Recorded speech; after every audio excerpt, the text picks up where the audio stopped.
Paris Fashion Week is finally over, and my K-pop stan recap of Paris Fashion Week is finally here. And it's going to be filled with a bunch of stuff that you definitely won't want to miss if you're a fan of K-pop. Welcome to part 2 of the official recap of Paris Fashion Week Spring-Summer 25 edition. This is a series made specifically for K-pop fans by a K-pop fan. Out of all the fashion weeks, Paris Fashion Week is probably the most important one for a few reasons. First, it's the longest fashion week. Second, most of the major brands show during Paris Fashion Week. And finally, Paris Fashion Week is the one that usually closes out Fashion Month. So it's pretty important to understand in which ways K-pop is involved with Paris Fashion Week. So it's perfect that you're watching this video right now because I'm going to show and teach you everything that happened during Paris Fashion Week that's related to K-pop. Like in my previous Fashion Week recaps, I'm going to talk about all the K-pop idols that were in attendance. I'm going to talk about the outfits, what they wore, the brand's runway show, everything that you would need to know as a K-pop fan. Before I get into it, make sure to subscribe to Fashion Alt if you want to see more videos where you can learn all about the worlds of K-pop and fashion. Starting with Jisoo from Blackpink, fresh off her campaign for the Lady Dior bag, she was the only Dior ambassador and K-pop idol to attend the latest Dior Spring-Summer 25 show. She wore an all-black outfit that was pretty reminiscent of what she wore in the actual Lady Dior campaign.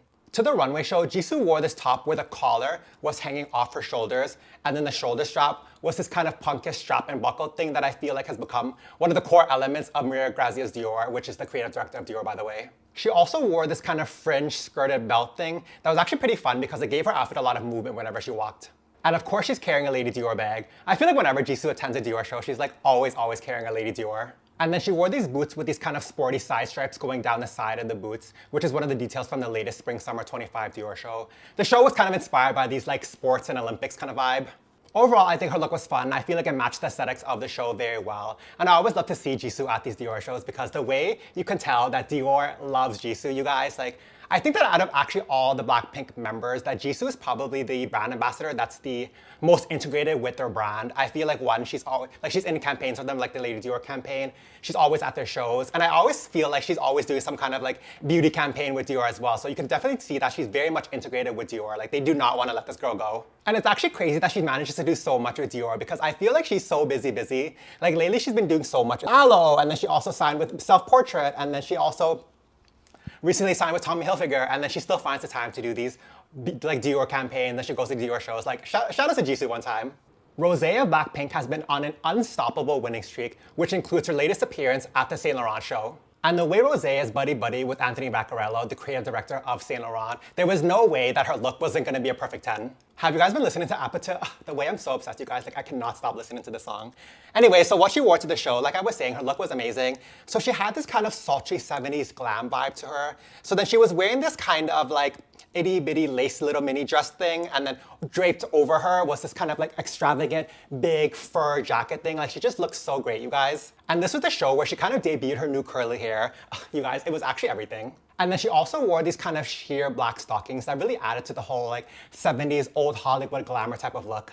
You have to just put your hands together and clap for Miss Roseanne Park because she just cannot lose right now, you guys. At this point, Jennie from Blackpink does exactly what she needs to do for Chanel. No more and no less. She wore a sky blue knit set with like a mini short and then these huge Chanel pearls, and of course like the show-stopping blonde wig.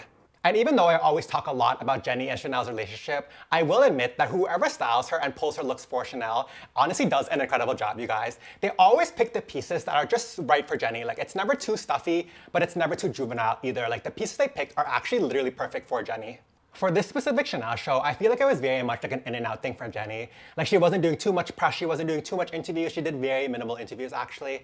And after the show, like I'm sure the blonde wig didn't even make it out of the Grand Palais. Like she was literally out on the street shopping like an hour later. I just want to quickly touch on Jennie's relationship with Chanel once again. I feel like I'm actually pretty surprised that the relationship is still ongoing. But the thing is that right now I feel like Chanel's kind of in a transitionary period. If you guys didn't already know, Chanel doesn't have a current creative director. So their latest collection was designed by the design team. So I feel like maybe Jennie's just waiting to see maybe who's going to be the new creative director, and then maybe she'll extend her contract. Or maybe there's just something to be said about being an ambassador for literally the most recognizable and most iconic luxury fashion brand in the world, you know what I mean? So maybe that's why she's just keeping it going, you know? Anyways, let me know what you guys think of Jennie's relationship with Chanel. Is it over? Is it coming? Or is it just gonna stay forever?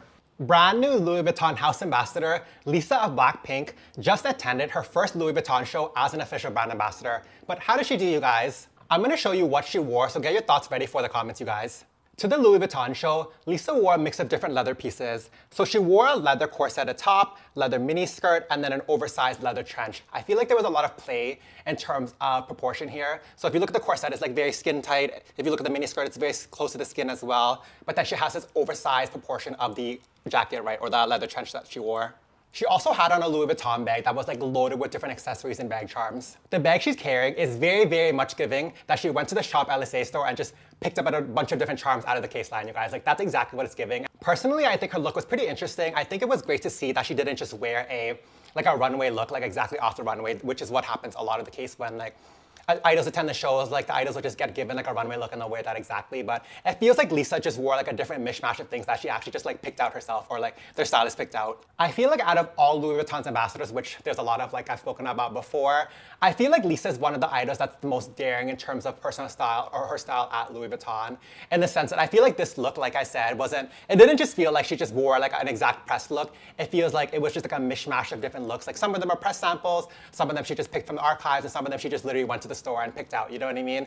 And I feel like you can especially tell that with the bag, because the bag doesn't come like that, right? The bag has charms that I feel like are just in the store, and like different, just like a different mishmash of charms, and I feel like it's fun that she was able to go put the look together herself, and it didn't just feel like a replica of the runway look, right? So like that was pretty interesting. I'm glad they gave her that freedom. And for me to say, yeah, like blah, blah, she didn't wear the press sample, I know that depends on like the brand too sometimes. Like they just make the idol wear the exact press samples or like the exact press look. But I'm glad to see that Louis Vuitton in this case gives Lisa a little bit more freedom in terms of what she wears. And that's happened in the past as well. But yeah, like I'm excited to see where the relationship goes on so far. I feel like for this specific show, they gave her a lot of freedom and they just gave her a lot of coverage as well. So in my opinion, I thought it was a great look. Let me know what you guys thought about her look in the comments. Hyein of Newjeans also attended the same Louis Vuitton Spring Summer 25 show. She was actually the only member of Newjeans to attend Paris Fashion Week, and only the second overall member to attend a fashion week in general this season. So we had Hani at Gucci, and now we have Hyein at Louis Vuitton. I was pretty glad to see Hyein at the Louis Vuitton show because I feel like right now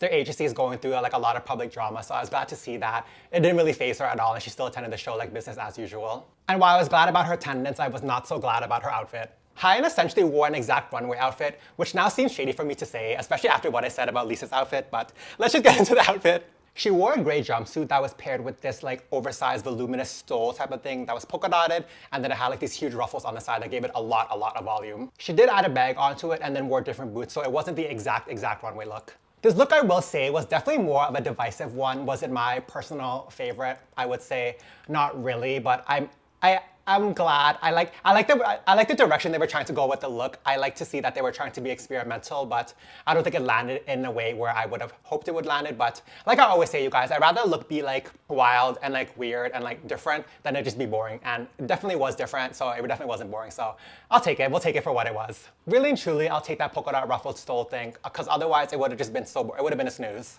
I actually could have cried when I saw Juyeon attend the Balenciaga show this year, you guys. Like, it was actually everything. Like, I could have literally cried. Juyeon continues his very loyal relationship with Balenciaga by attending their Spring Summer 25 show. And I feel like the feeling is very much mutual because Balenciaga, I don't really see them interacting with any other K-pop idols or having other K-pop idols attend the show. So there's a relationship between Balenciaga and Juyeon, you guys. Like, I love it. For this latest runway show, he had another great look. So he wore this kind of Frankenstein shirt, which was essentially two shirts back to back sewn together, and then he like wore it over on top of himself. And then he wore these double layer effect jeans where like the double layer made it seem like it was like an underwear band. Like it looked really good, especially because he wore like more low-waisted. And then finally he wore like that huge new Balenciaga Bel Air bag, like jumbo massive. And then he like had like flowers inside of it. It was like very theatric. If anything, that was like doing a lot, but you know, I love to see a lot. The thing I love about Balenciaga and Juyeon is that I feel like Juyeon gives a certain vibe when he wears Balenciaga that it's just not attainable by anyone else. Like, I feel like he gives a certain vibe and a certain aura that's just like so attractive. It doesn't feel too theatric. It doesn't feel like too over the top. I feel like there's just something about the vibe that I just cannot get enough of, you guys. Like, I actually like love it. Okay, this stand has to go back inside now. Like, this is doing a lot now, you guys. In terms of the overall relationship between Juyeon and Balenciaga though, I wonder what's keeping them from just announcing that he's like their latest ambassador. Like, do they not want to announce any more ambassadors? Or like, is it a given? Or like, what's going on with that, you guys? What do you guys think? I feel like Juyeon has attended so many shows for Balenciaga. He's done so many editorials. Like, he's done so much work with like Days, Korea for Balenciaga. So it makes me wonder like, oh, what's the holdup? Like, just announce him as the ambassador, you guys. One of the most heavily anticipated shows of the entire Paris Fashion Week for this season was most definitely the Valentino show, because the Valentino show was going to be the debut show of the designer Alessandro Michele, who actually used to be at Gucci, and he was the one who kind of like had a transformative effect on Gucci in the past 10 years. And the Gucci we know now, or like a lot of people think of now, is because of him. So he made his debut for Valentino, which was a pretty big deal. And I was wondering if there was going to be any K-pop idols involved, but actually Yoona from Girls' Generation was at the show, so that was a pretty big thing. I was reading a couple different things. Some were saying that Yoona is like the new ambassador of Valentino, but I couldn't verify that yet, but apparently she's like now involved with them in some way. But her look for the show, you guys, it was actually stunning. I was living for it. She wore this extremely beautiful dress that was kind of this beaded feather effect dress that had this kind of gradient color. Like, it was actually such a beautiful dress. And then it was very much in line with the current aesthetic of Valentino, or Alessandro Michele's aesthetic, which is this kind of, I feel like if I were to describe the Valentino aesthetic under Alessandro Michele, it's this kind of very eclectic, well-crafted, romantic 70s kind of vibe, like very extravagant, very over the top. And like that's the exact vibe I got from her outfit. So I was pretty happy to see that. Like, I was pretty excited to see, it always makes me happy to see that whenever there's like a big major moment in fashion that K-pop is somehow still involved. You guys have probably heard me say this a million times now, but Miu Miu is one of the most influential brands right now in terms of setting style trends in K-pop and overall in the fashion industry. And this latest show really, really reinforces that idea. Of course, Miu Miu ambassador Wonyoung of IVE was in attendance for this latest Miu Miu show. Wonyoung's Miu Miu show look was pretty interesting to me because I feel like she went against the grain of what I would have expected her wear, considering Miu Miu's aesthetic right now. She wore a long floral printed dress paired with these oversized leather gloves, and her hair was kind of in this updo. The vibe I was getting from her outfit was this kind of like 1950s kind of style to it, which is pretty opposite to what the current Miu Miu girl in my mind is, which is this kind of more like office siren type of girl, you know what I mean? Like, that's the look I'm imagining, like this girly office siren. But this look kind of is it kind of is Miu Miu, I'm not gonna lie, in the sense that it's very kitschy in that way, like that kind of absurd floral print. That's kind of Miu Miu as well. Like, what did you guys think of her look? Her look was pretty interesting. Definitely not something I would have expected from Wonyoung, but also at the same time, that's exactly what someone like Wonyoung would do, you know what I mean? One of my favorite moments from this Miu Miu show and all the Fashion Week in general definitely had to be when Minnie of GIDLE walked on the runway for a Miu Miu, you guys.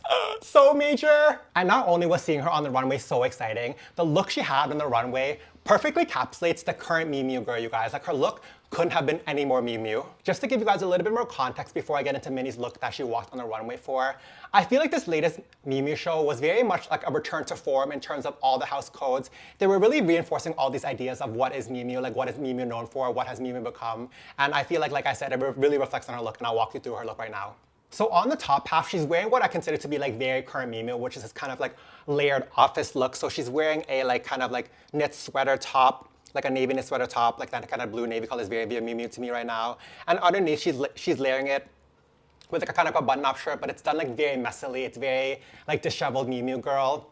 And then on the bottom for the skirt, she's wearing this kind of like kitschy, like voluminous kind of pleated skirt thing with the lace in the bottom. Like this idea of like these very kitschy, like almost tacky-ish prints is very Miu Miu. This kind of like very like tacky, kitschy girl, but also like an office girl, but also like geeky, but also girly, but also like disheveled. Like, that's like the Miu Miu girl, like all summed up together, even though that seems like so many different things. But yeah, like it's all very, very Miu Miu. And then on the bottom, she's wearing one of the key details, or like the key pieces from the season, which is those kind of like half socks that doesn't cover like the entire foot. It just covers like half the foot. And then she's wearing those kind of like teal colored like sandals. And then her actual makeup got a lot of attention for being like crazy because she has like the lip liner, like the top and bottom. But yeah, like it kind of goes to this idea of like that kind of like geeky, disheveled Miu Miu girl that doesn't really care what anyone thinks about her, you know what I mean? Like, that's kind of the girl. Like, Minnie's just that girl. She's that Miu Miu girl, you guys. And this is like, I'm glad they were able to utilize her in a way that felt like they were representing Miu Miu in the best way possible, especially after she just had a Miu Miu campaign, or like she was part of Miu Miu's campaign. So to use her in a campaign and then now use her on the runway show, it really shows that they really do believe in her as a Miu Miu girl, you know what I mean? Not just as like an ambassador or whatever. Like, she's like the quintessential, like she is the Miu Miu girl defined. I can't believe I'm finally saying this, but that's the end of the official K-pop stan recap of Paris Fashion Week Spring Summer 25 edition. Oh my gosh, you guys, it feels so good to be able to say that. Let me know your honest thoughts in the comments about this season's looks, this season's events. What did you guys think was major? What did you guys not think was major? Who had the best looks? Who had the worst looks? As always, I always want to hear you guys' honest thoughts in the comments. So let me know, you guys. Be honest.